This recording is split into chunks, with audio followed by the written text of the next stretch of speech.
車のエンジン音はお母さんのお腹の中にいる時の音に周波数が近いんですね。赤ちゃんたちはその音を聞くと記憶を思い出して安心する可能性があるわけです。それを確かめるための実験でした。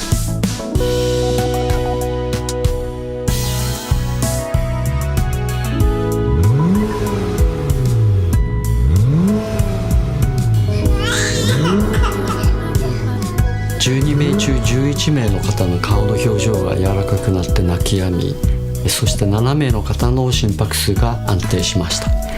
鎮静効果があったと見られますね。